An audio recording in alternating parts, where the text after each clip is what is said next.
कि गिरिडीह में अगर कोई दमदार आवाज रखेगा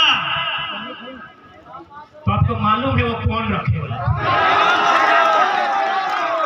गिरिडीह लोकसभा रहे या कोई सीट रहे, आपको मालूम है वो आवाज हमारे दल के लोग रखेंगे, वो आवाज टाइगर जयराम महतो की सेना रखेगी, ये आपको मालूम है। क्योंकि हम कोयलांचल की धरती में खड़े हैं, धनबाद बोकारो गिरिडीह के सीमांकन क्षेत्र को, रामगढ़ होते हुए हजारीबाग के क्षेत्र को हम लोग कोयला का क्षेत्र कहते हैं। लेकिन आज आपको जानकारी देना चाहेंगे, इसी धनबाद बोकारो को जोड़ने का काम दामोदर नदी करती है। आपको जानकारी देना चाहेंगे कि हमारे झारखंड में 27% कोयला का खनन किया जाता है। शायद आप लोग जानते भी होंगे 27% कोयला अकेले झारखंड देता है। लेकिन आपको मालूम है हेडक्वार्टर कहाँ है? आपको मालूम है हेडक्वार्टर कहाँ है? कलकत्ता। कितना शर्म की बात, कितने दुर्भाग्य की बात कि कोयला हमारी जमीन पर और हेडक्वार्टर कलकत्ता। इसीलिए अगर गिरिडीह लोकसभा से जीतते हैं तो सदन में हमारा ये सवाल होगा कि आज के बाद से हेडक्वार्टर कलकत्ता नहीं, धनबाद या बोकारो होना चाहिए। अब ये सवाल बनता है कि धनबाद या बोकारो अगर कोल इंडिया का हेडक्वार्टर बनेगा तो फायदा क्या होगा?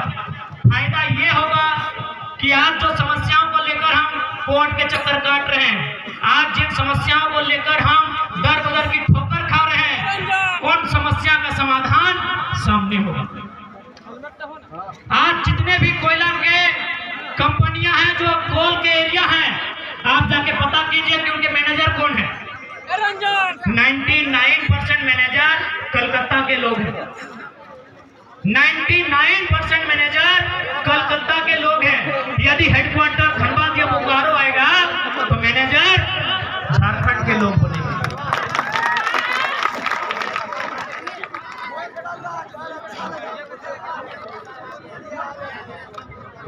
ठीक है, समय अभी कितना है? समय है ना 5 बजे। एसपी साहब निश्चिंत रहिए, आपकी नौकरी को खतरे में नहीं लाएंगे। हमें मालूम है कि यहाँ तक आने के लिए आपके माता पिता ने बहुत संघर्ष किया है। हमें मालूम है आपके साथ तमाम पुलिस पदाधिकारी, पुलिस के जवान आज जो यहाँ पर बहुत संघर्ष किए हैं। यकीन मानिए, जयराम महतो का मतलब ही होता है सामाजिक न्याय, तो आपके साथ अन्याय कैसे करेंगे भला? आपको अरेस्ट ही करना है ना, कर लीजिएगा,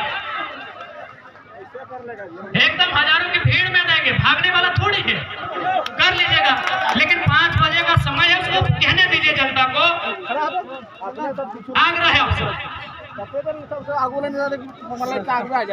इसलिए अगर हम लोग दिल्ली जीत कर जाते हैं तो झारखंड के इशू पर बात होंगे, झारखंड के मुद्दों पर बात होंगे, झारखंड के लिए लड़ाइयां लड़ी जाएंगी। और साथ ही साथ एक बात आपको कहेंगे, मजेदार फैक्ट आपके बीच रखेंगे। क्या आपको मालूम है कि संतरा कहाँ मिलता है? संतरा नागपुर में मिलता है। अच्छा मेरे नौजवान, मेरी माताएं बहनें, एक बात बताइए, नागपुर में जो संतरा मिलता है, क्या उसी संतरा का जब झारखंड में आगमन होता है, जब वही संतरा झारखंड आता है, क्या रेट सेम होता है? नहीं। क्या रेट सेम होता है? नहीं होता है। अंगूर कहाँ पाया जाता है? नासिक में। अंगूर कहाँ पाया जाता है? नासिक में। जब अंगूर झारखंड में आता है, क्या वही रेट होता है? नहीं होता है। सेब कहाँ पाया जाता है? कश्मीर में। क्या वो सेब झारखंड आता है, वही रेट होता है? नहीं होता है। लेकिन आपको एक मजेदार जानकारी देंगे, आपके झारखंड में कोयला पाया जाता है, जो रेट झारखंड में है, ऑल ओवर इंडिया वही रेट है। इतना शोषण हमारे साथ है, इतना अन्याय हमारे साथ है, इतना जुल्म हमारे साथ है। इसलिए आज जुल्म के खिलाफ आपको आवाज देना होगा और संसद में इस बार बदलाव आपको करना। क्योंकि समय 5 बजने को है, 5 मिनट आप लोग डिटेल से घबराइएगा नहीं, आप लोग चुनाव की तैयारी में चले जाइएगा। हाँ, एक बात कहेंगे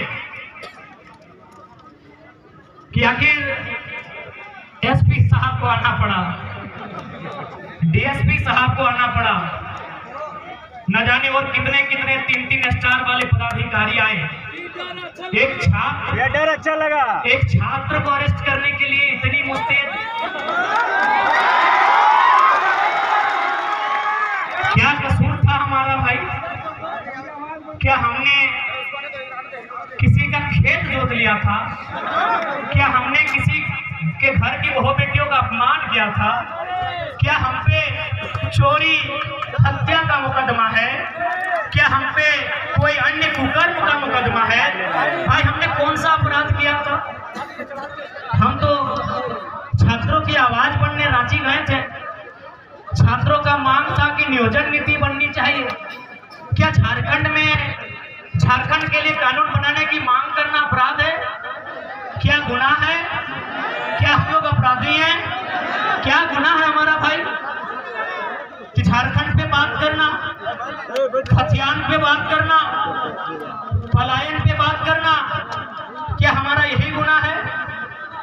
तो देखिए झारखंड वासियों, हमें डिटेन का भी तकलीफ नहीं है, हमें मौत का भी तकलीफ नहीं है, बस हमें इस बात की तकलीफ है कि झारखंडियों का गुनाह क्या है कि आज आपको एक छात्र को इतनी भारी पुलिस बल के साथ डिटेन करने आना पड़ा। आज बड़ा दुख की बात है। खैर एसपी साहब बड़े भाई के समान हैं, उनकी सम्मान में हम आज आने नहीं देंगे, लेकिन मन से जो एक आवाज आ रही है वो आवाज तो पूछेगी ना कि हमारा गुनाह क्या है, हमने क्या किया ऐसा? आज हमने क्या किया ऐसा? आज हमने ऐसा कौन सा अपराध किया? इतने ऊंचे ऊंचे पदाधिकारी, इतने बड़ी बड़ी तगमे उनके कंधों पर, इतनी बड़ी बड़ी सितारे उनके कंधों पर,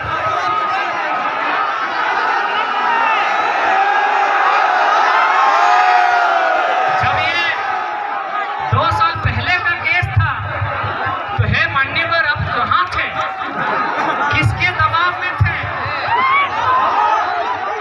जब ये केस 2 सालों का था, जब ये केस 2 साल पुराना था, मान्यवर अब कहाँ थे? हे जिताएगी हे महामहिम, हे कलयुग के अवतार, आप अवतार ही भाई, आपके पास लाठी, आपकी कला है, पिस्तौल, आप अवतार है, आप कलयुग के अवतार है। अवतारी पुरुष कहाँ थे? किस राजनेता की महत्वाकांक्षा आपको यहाँ खींच के लाई?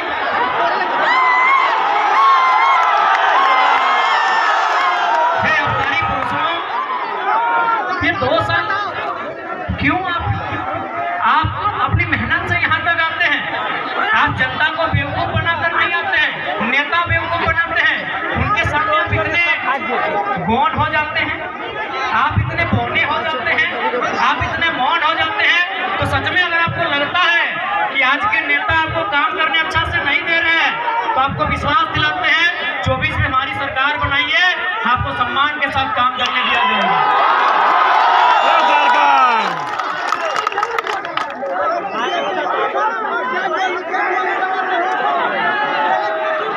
ठीक है, आप सभी से प्रार्थना है, शांति व्यवस्था बनाए रखेंगे। देखिए नोमिनेशन रद्द करने का धमकी में काम दे रहे हैं। हम लोग संसद में जाना चाहते हैं, अपराधी मत बनाइए। चुनाव लड़ना उद्देश्य नहीं है, मकसद नहीं है, रद्द कर दीजिए। जाएंगे परस्ता झुमरा में हम लोग रहेंगे।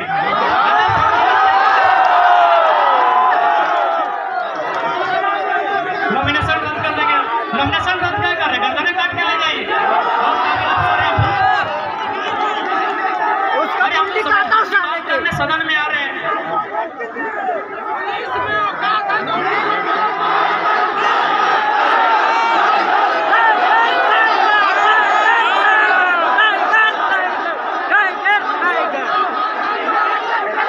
ठीक है भाई, जितने भी जनता जनार्दन आए हैं, विशेष धन्यवाद आयोजन कमेटी का, जिसमें आप आलोक बाबू, हमारे करमदा, हमारे महासचिव माननीय इस क्षेत्र के हमारे लोकेश बाबू और उनके साथ मदन सर का भी जो भी इस क्षेत्र के अर्जुन दा, अमित जी, सभी का धन्यवाद देते हैं। विशेषकर आलोक दा, रोनित बाबू भी, विशाल जी बड़ा अच्छा काम किए। और मीडिया कर्मी जो भी आए, आपका बहुत बहुत धन्यवाद। तमाम मीडिया कर्मी आए हैं, आपका धन्यवाद। तमाम मीडिया कर्मी, प्रशासन आपका भी धन्यवाद। आपने कोऑपरेटिव किया, ड्यूटी का सवाल है, आप भी मजबूर रहते हैं। बाकी जितने जनता जनार्दन आए उनका धन्यवाद। सभी को जोहार करते हैं। राहुल जी भी बीच में थे। एसपी को माइक दीजिए, दो बात सुनना चाहते हैं। एसपी को माइक दीजिए। यहाँ से आराम से घर चले जाइएगा, आप निश्चिंत रहे, हमें कुछ नहीं होगा।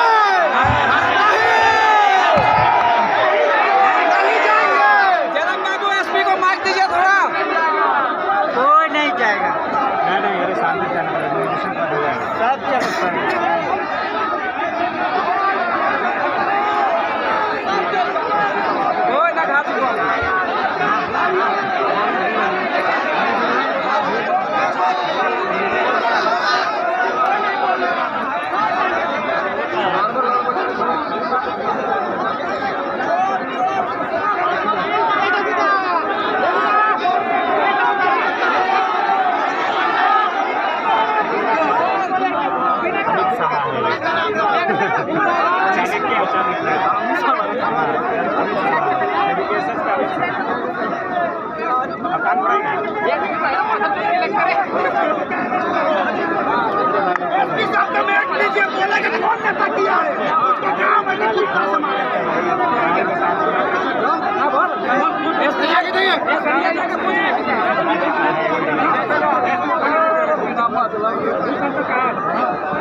बोल रहे कर लेकिन जवाब नहीं लगता है जो खाली को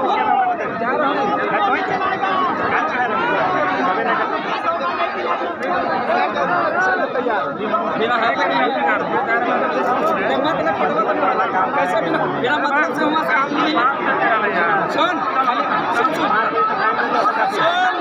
बोल का ये जरूर बोल लेके ना बात यार लेके ना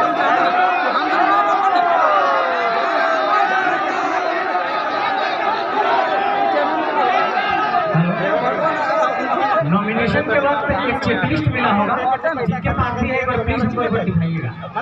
जयराम जी के नॉमिनेशन के बाद एक चेकलिस्ट मिला होगा आरओ के द्वारा। 2 साल से फटते ना पहले